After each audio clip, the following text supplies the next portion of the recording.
Hi, everyone, and welcome to the 3 ego states and which one gets a yes from your prospect. My name is Becc Holland. I'm the head of sales development at chorus.ai. I wanted to welcome to the session today the wonderful Kevin Zhu. Kevin, thanks for coming on. Thanks for having me, Becc. I wanted to have you on today because you have been at Chorus for a little over a year now, correct? Yep.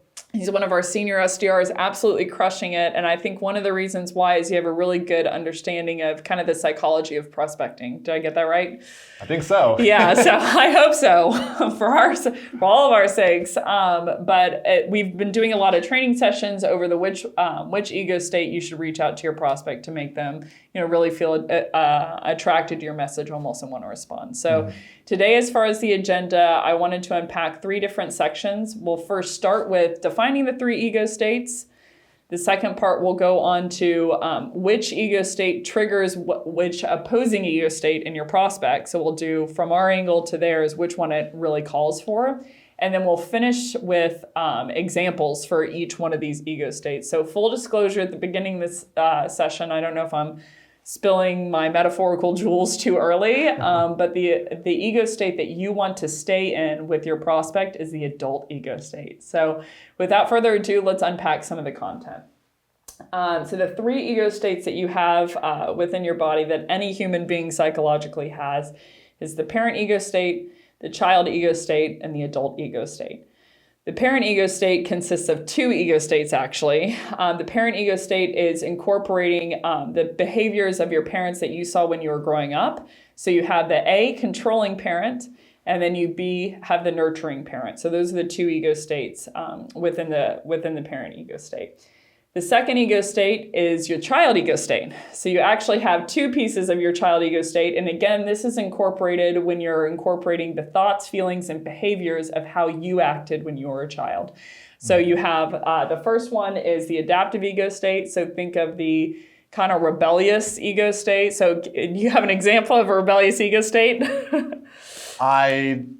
I'm thinking of one right now. You were perfect growing up. I mean, yeah, kind of like the good girl, the bad boy whenever you were growing up, or bad girl when you were growing up. But this is someone who innately wants to rebel, against their parents. And then the other one is the natural ego state within a child. So natural ego state is like, think bubbles or like any kind of you're impressed by very little, or impulse buys. You ever made an impulse buy? Of course, Becc, all the time, honestly. Hopefully you don't expense it. What's a good example? Yeah, so every time I go to the convenience store, I always, get a pack of gum. I know, dang them for putting that gum. Trader Joe's has these gummies for me. Why do you think that you buy those whenever? Just really bright and shiny. But my biggest question, do you plan on it beforehand? Never. Yeah, so same here.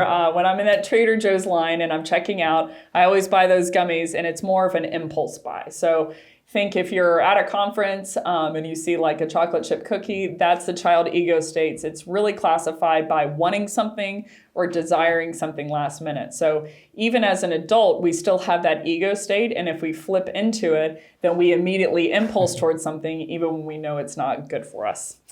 The last ego state is going to be the adult ego state. So this is going to be the one that you want to constantly stay in, especially when that's professionally, and it is governed by 5 different traits. You are either reasoning, you are appraising facts, you are evaluating, you are thinking, or you're making decisions based on data, and the facts that you have available. So all sounds really great and thumbs up to us. And I can think of a lot of different examples where, you flip between these throughout the day. But we really want to fight, especially when it comes to cold calling, to stay in the adult ego state, because we appeal to the adult ego state in our prospects. Before I talk too much about appealing, let's unpack what the other ones appeal to. So this left-hand side is going to be you. And then the right-hand side is going to be what ego state you trigger in your prospect when you act in this ego state. So let's start from the top. So the first one is parent controlling ego state. You appeal to the child adaptive ego state in your prospect. So again, this is the person who wants to rebel and say no. So let me ask you a question, Kevin. Let's imagine that we are peers for like 30 seconds and then back to normal. Let's pretend that we are peers. And let's say I tell you, Kevin, let me know what time works for you. what do you immediately want to do? I immediately don't want to let you know what time works for me. And why not? Just because I want to be rebellious. Yeah, exactly. So it's kind of like a don't tell me what to do situation. Like if I say don't push this button, what do you immediately in human psychology want to do? Need to push that button. Push the button. So if you're in parent controlling ego state and you're really commanding and taking authority over your prospect and you don't know them, it inherently triggers them into child adaptive and they want to rebel against you. The second situation, so parent nurturing ego state, if you reach out to your prospect in that manner, you trigger child natural ego state. But the problem is that oftentimes you can placate them a little bit. So, Kevin, to role play this, I want you to say, Becc, I just booked a meeting, okay? Sure. Becc, I just booked a meeting. Oh, Kevin, that's so sweet.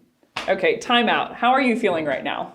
I'm feeling very childish. And why are you feeling childish? Right, because you're in that parent ego state. Very nurturing, very caring, over caring. Yeah. I would want to say. Yeah, bingo. So it kind of reminds me of like when I go home, a lot of times, like my parents will do my laundry and like do a couple things and inherently puts me back into this child ego state. And so I feel placated and I inherently just don't want to respond to you. So you have to be careful of that.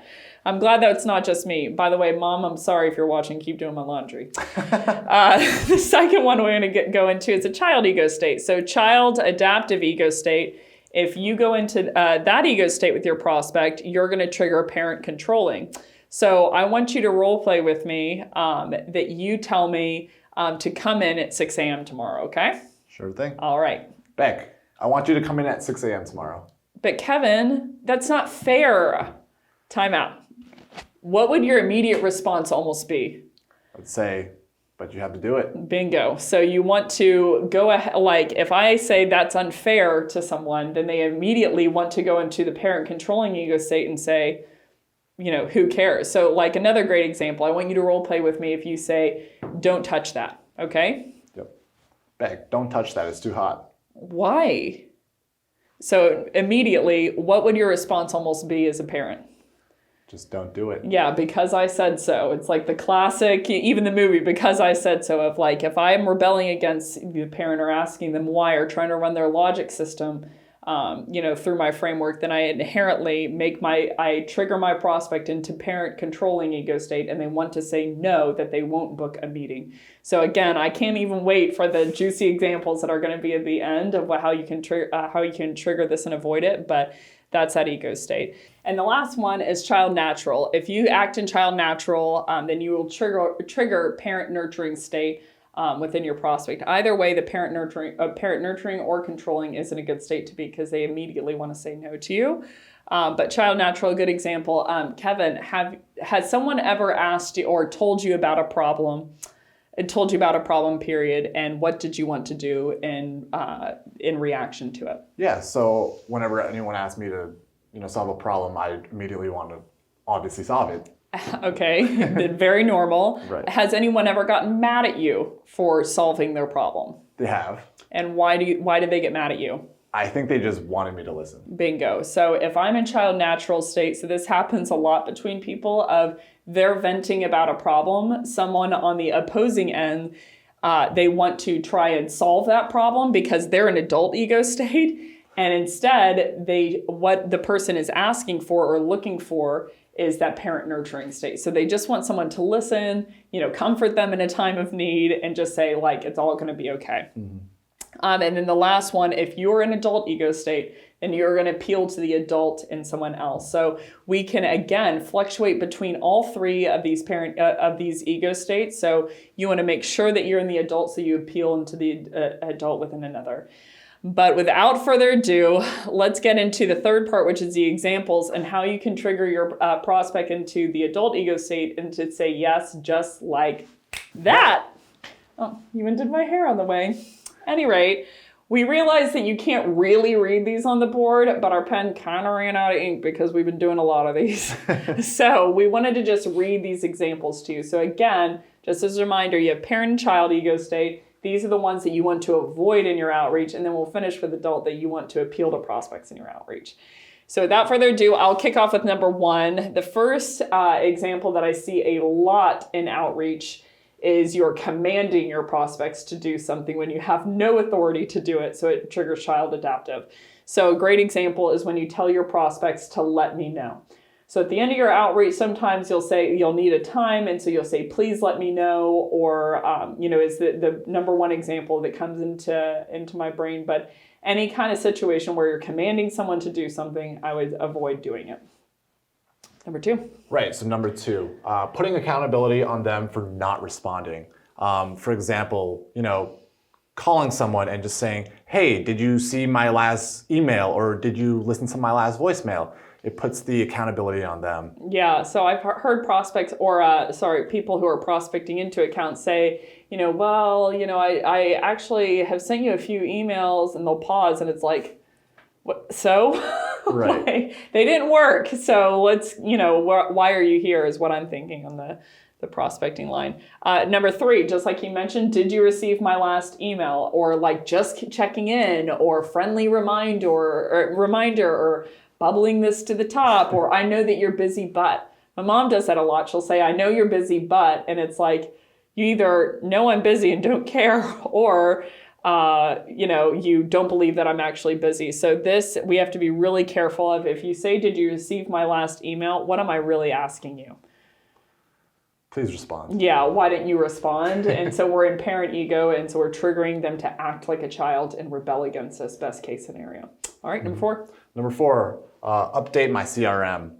Typically, this is something that's said towards the end of the sequence. It's just like a last-ditch effort saying, listing out 3 or 4 options, like just please pick one of these options, and either way, like let me just fill out my CRM. Yeah, so it's like kind of doing 2 different sins of like, oh, poor me, and you're the bad guy, or girl. But the other thing is like, okay, here are 7 options. You're not interested, Q4, right. Whatever, or you want me to stop emailing you. And it's like, low-key, is your CRM data that clean? Do you really want the CRM data? What do they usually want? I want them to book a meeting with me. Right. So exactly, Kevin. You want them to book a meeting with you. So this is in parent ego state because you're saying, like, please just respond to me. I've emailed you several times. And so it's kind of that reminder vibe. Don't forget your socks. Don't forget, your tennis shoes. Don't forget to not be in parent ego state whenever you make prospecting calls.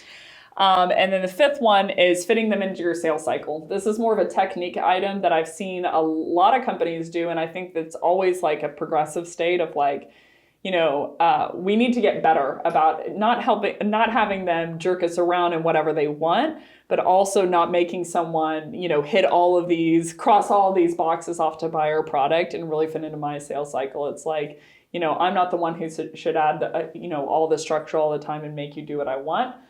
I should be willing to be a little bit adaptable to my prospect and what they want. So without further ado, let's transition into the child's ego state.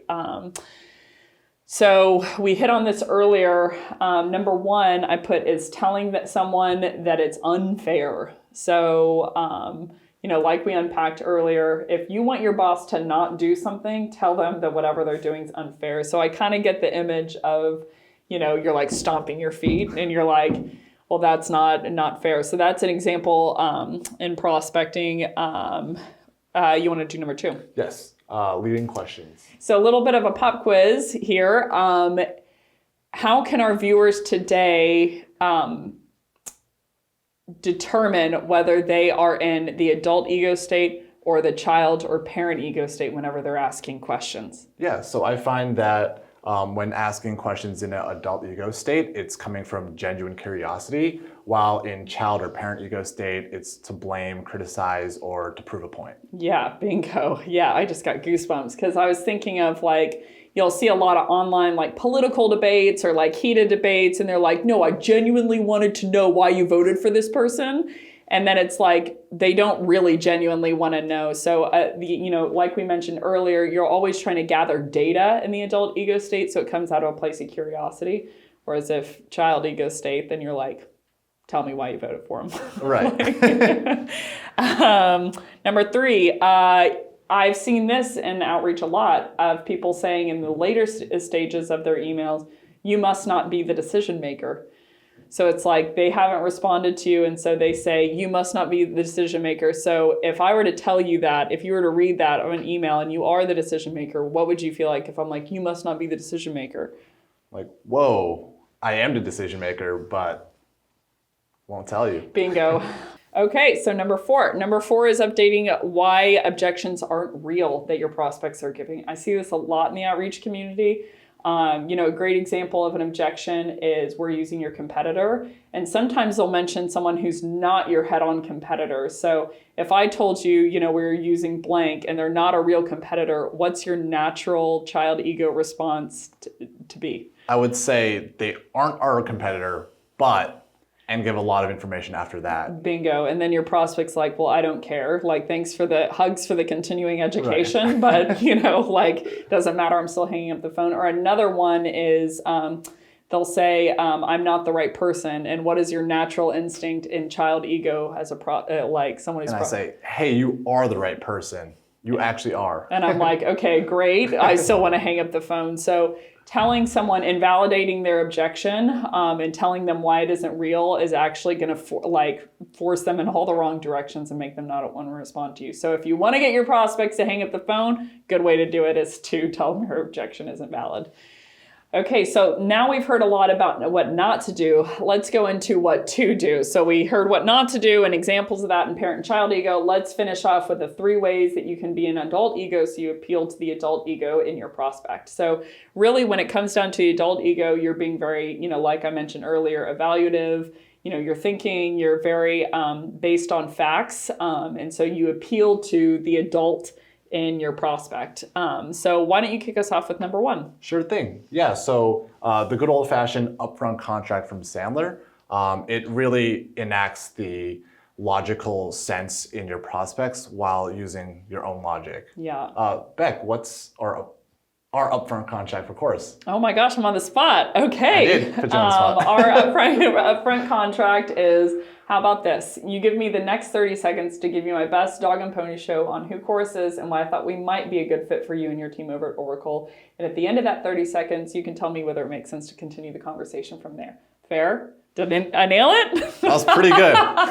Oh my gosh, I was like sweating the whole time. So the 4 pieces to a Sandler upfront contract are time, agenda, outcome, and consent. So time was 30 seconds. Agenda was, I'll tell you, why I thought we might be a good fit. Outcome was you can tell me to go away or take a hike if you're not impressed, or say toodles to me. And then at the end, it was fair. So that was the word for consent. So number 2, this is a pattern interrupt that we use a lot, where a lot of times, what is the 95-5 objection rule, handling rule that we use a lot over here? Yeah, so 95% of the objections that we get back aren't actually true. They're not real. Yeah, bingo. So I think, if someone comes up to me and they hand me a clipboard, I'm like, no, I don't want any, I'm not the right person. Right. I find myself, giving them all of these like shallow objections that aren't actually real. So, a good example is I hear prospects say a lot and I hear myself say a lot of like, hey, I'm running into a meeting, mom, whatever, hey, Right. I'm running into a meeting. I got to get off the phone. And it's like, are you always really running into a meeting? Not at 3:17. Yeah, exactly. So it's like a good way they're acting in child ego state, we're in parent ego state. And so a good way to shadow through that, we cover in another session, but is basically to cut through the clutter, be logical so you appeal to the logic in someone else. So a good way to do that is I get the feeling that I've been hearing send me an email a lot recently, or I'm going into a meeting a lot recently. And I get the feeling that's just you saying, go away, you annoying SDR. So it's being, you're being transformative of, hey, I'm going to be an adult and I'm telling you what I actually think you're saying. Did I get that right? And it appeals for them to say, in your experience, when you say that to them, what do they say on the phone back?